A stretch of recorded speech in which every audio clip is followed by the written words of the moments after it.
sexual reproduction in Rexia. Sexual reproduction require the development of the male and female sex organ. Look here, this is the thallus of the Rexia. It develops the male and female both sex organ within their thallus. This is the male sex organ. ये ऊपर जो बना है, this is the male sex organ. और यहाँ हमने जो बनाया है, this one is the female sex organ of the Rexia. One thing very important, the Rexia thallus may be monoecious as well as dioecious. Monoecious as well as dioecious. क्या आप monoecious और dioecious में अंतर जानते हैं? जल्दी हाथ उठा के बताओ मुझे, अंतर जानते हैं तो यस, नहीं जानते हैं तो मुझे बताना। नहीं जानते तो हाथ उठाओ।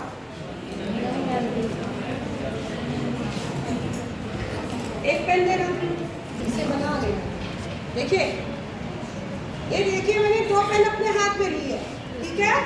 तो मान लेते हैं ये रिक्सिया का मेल प्लांट है और ये रिक्सिया का फीमेल प्लांट है। तो देखो यहाँ पर प्लांट कितने हैं? दो हैं।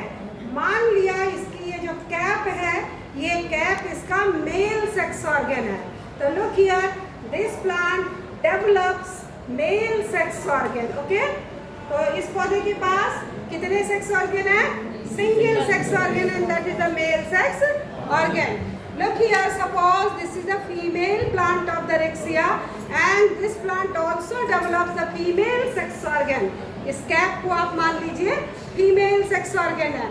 Look here, two individuals are required for sexual reproduction because one we have like male plant, other we have like female plant.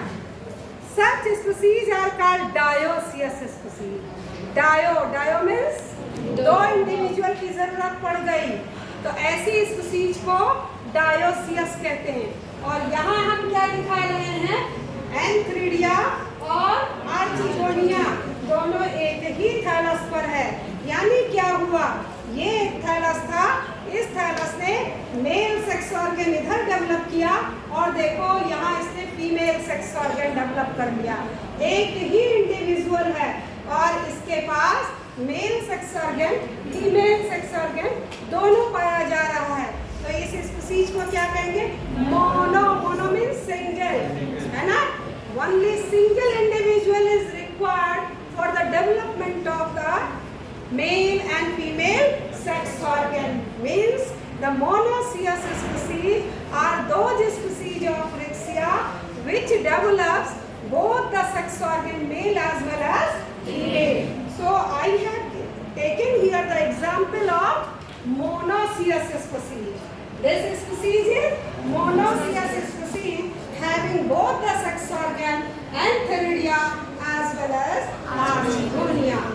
अब प्रश्न बनता है, आपसे पूछा जा सकता है कि ब्रायोफिटिक पौधों में मेल सेक्स ऑर्गन को क्या कहते हैं? तो आपको याद कर लेना है, male sex organ of the bryophytic plant Rexia is known as Antheridium and the female sex organ is called Archegonium.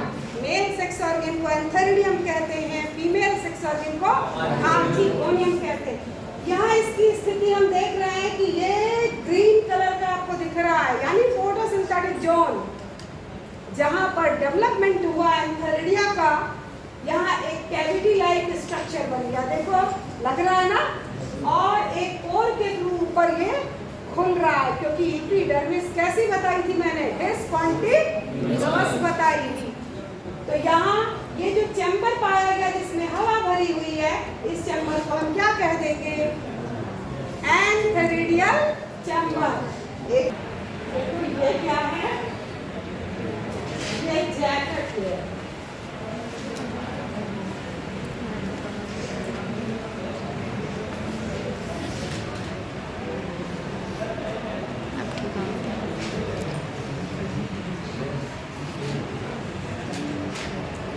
ये कौन सी लेयर हो गई?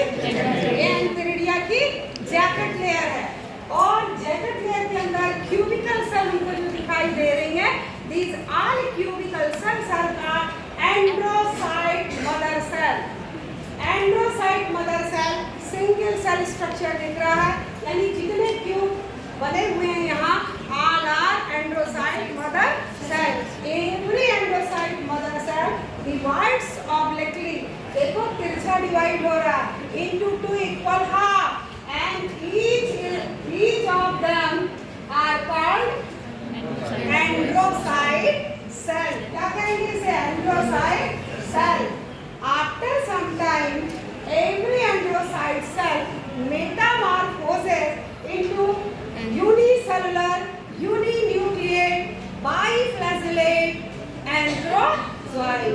अब आपसे ये कैरेक्टर पूछा जा सकता है, the characteristic feature of the antherozoid is, कहीं लिखा रहेगा मल्टी सेलुलर, कहीं लिखा रहेगा मल्टी न्यूक्लिएट, कहीं लिखा रहेगा नॉन मोटाइल, और कहीं लिखा रहेगा यूनिसेलुलर, यूनिन्यूक्लिएट, बाइफ्लैजेलेट, दो फ्लैजला निकल रहा, बाइफ्लैजेलेट, है ना?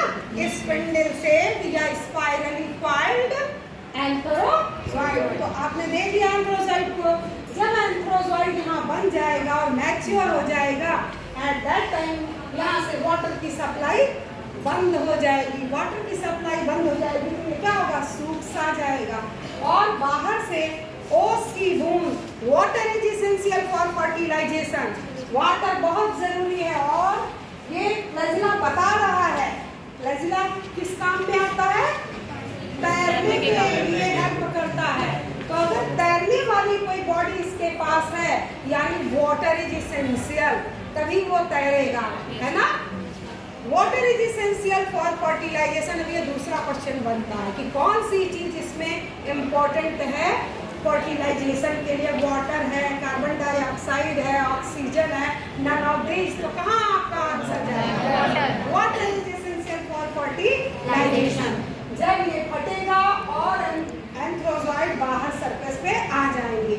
यहाँ मैंने बता दिया ये पोस्टीरियर है, ये एंटीरियर है।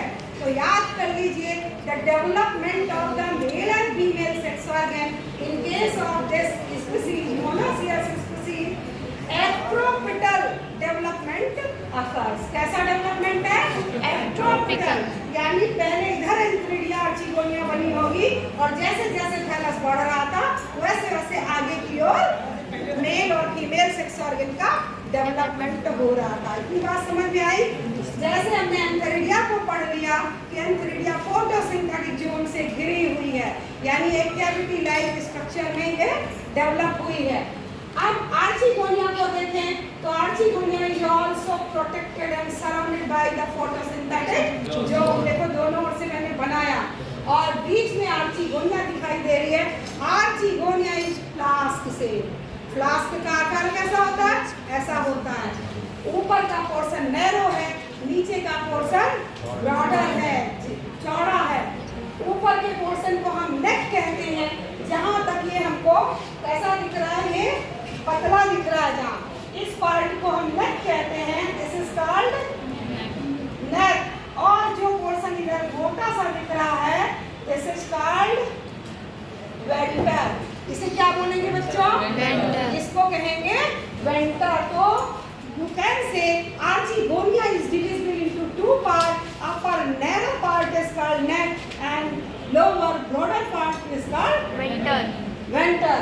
The Archigonium is formed by the growth of the 6 vertical row of neck cell. जैसे ये दीवार बनी है तो दीवार 1, 2, 3 और 4 बनी है ना। तो ऐसे ही मान लो कोई मिस्त्री मतलब कमरे को बना रहा होता और 4 दीवार ना बनाता, ऐसे ईंट रखता, ऐसे रखता, ऐसे रखता, हेक्सागोनल बना देता और 6 ओर से दीवार उठती, तो ये कमरा हेक्सागोनल होता। तो ऐसे ही बार बार सेल डेवलप हो रही है। कौन सी सेल? Neck cell. तो नेक सेल की संख्या यहाँ कितनी है? नेक सेल कितनी रो है? 6 रो। ये पूछा जा सकता है आपसे, how many rose of neck cell develop the archigonia? So there are only 6 row of vertical cell. These are called neck cell, which wall of the archegonium. Now the next point, look here, neck canal cell. देखो जैसे यहाँ हम लोग हैं और यहाँ ऊपर छत है, नीचे धरती है, बीच में कहीं कोई लिंटर नहीं पड़ा है। मान लो यहाँ कई लिंटर पड़े होते, जैसे अलमारी में कई खाने बने होते, यहाँ भी कई खाने ऐसे बने होते, तो हम और आप अंदर आ पाते नहीं आ पाते ना। तो देखो कितनी सुरक्षा इसने अपने आप खुद की है। क्या किया, यहाँ पे एग डेवलप हो रहा। एग अगर सुनो नीचे है और एग जब डेवलप हो रही है तो कोई डिस्टरबेंस वहाँ पर नहीं चाहिए। तो देखो कितनी सुरक्षा है। इसके ऊपर एक सेल, फिर ऊपर सेल, फिर ऊपर सेल, फिर ऊपर सेल, कोई भी चीज डायरेक्ट एंट्री नहीं लेगी, क्योंकि कोई भी चीज अगर अंदर आ जाएगी तो फिर डेवलपमेंट क्या हो जाएगा, रुक जाएगा, बाधित हो जाएगा।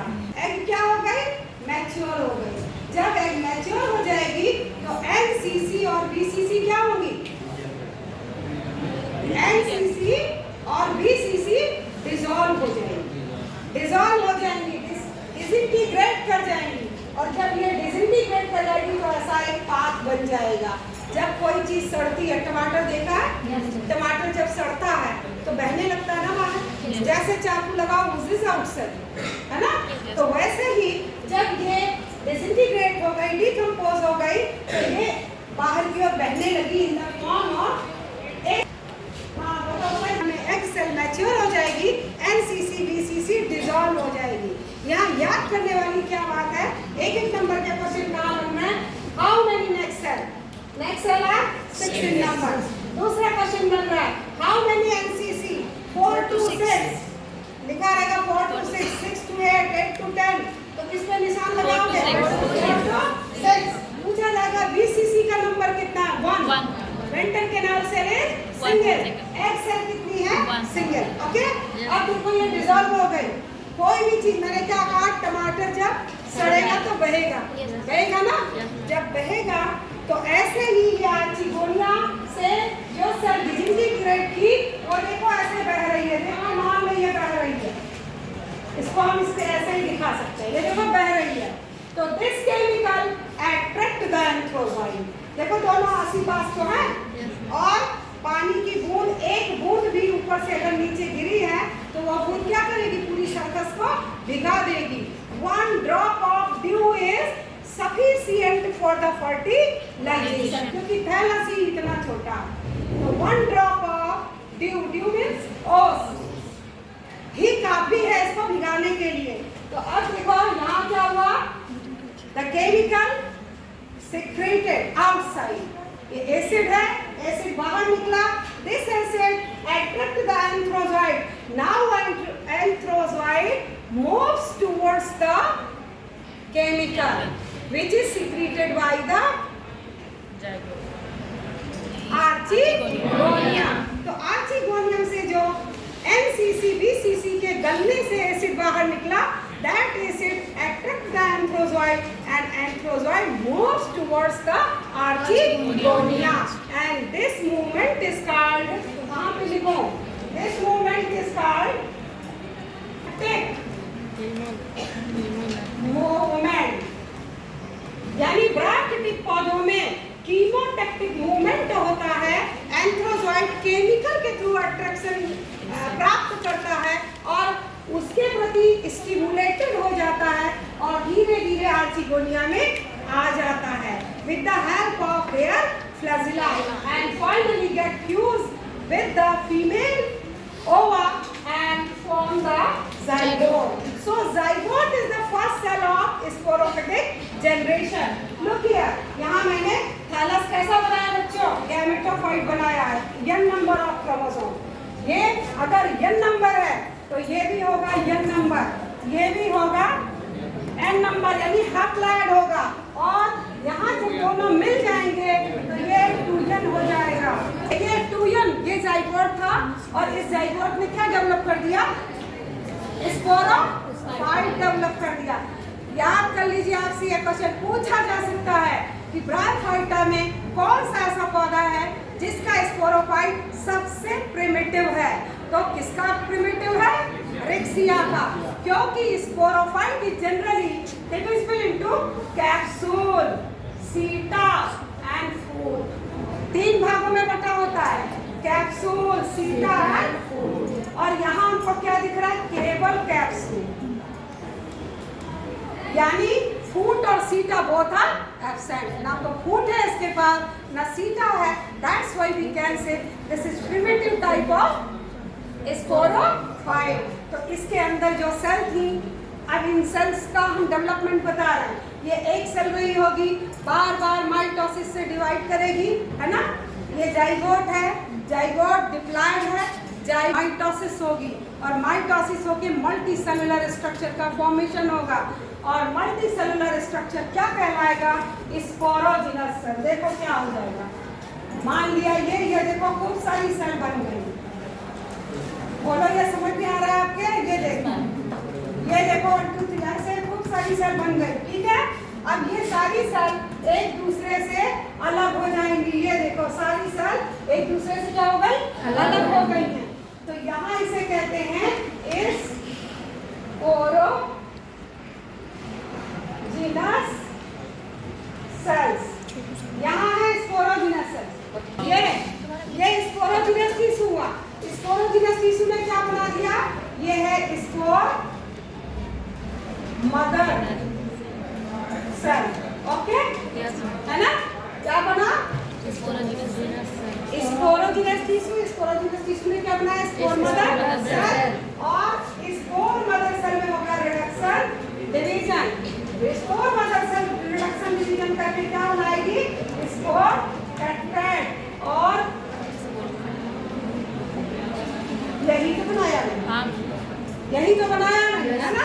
तो रिडक्शन डिवीजन से क्या बन गया बच्चों? देखो ऐसा बन जाएगा कि नहीं। अब ये स्पोरेंजियम, ये मान लो ये स्पोरेंजियम है, ये देखो। तो स्पोरेंजियम की जो स्पोरेंजिया बनी है या जो कैप्सूल बना, ये कैप्सूल दहस करेगा, यानी ये फटेगा और स्पोर से बाहर हो जाएंगे। और कैसे फटेगा? या तो बहुत सूखा पड़ जाए, वेजिटेशन हो जाए, या अंदर सब कुछ सूख चुका है और ऊपर से ड्यू पड़ जाए, तो भी ये क्या होगा? चटक जाएगा और फट जाएगा। तो स्पोर जमीन में गिर जाएगा। और जब स्पोर गिर जाएगा तो देखो एक सेल, फिर क्या हो रही है? माइटोसिस हो रही है। क्या हो रही है? माइटोसिस से फिर क्या होगा? ये 2 सेल बनाएगी, 2 से 4, 4 से 8, 8 से 16, 16 से 32, 32 से 64, 64 से 128, 128 से 256, 256 से 512, ऐसे मल्टीप्लाई करता चला जाएगा। समझ में आपके? और किस चीज का फॉर्मेशन कर देगा? फाइनली किस चीज में बदल जाएगा?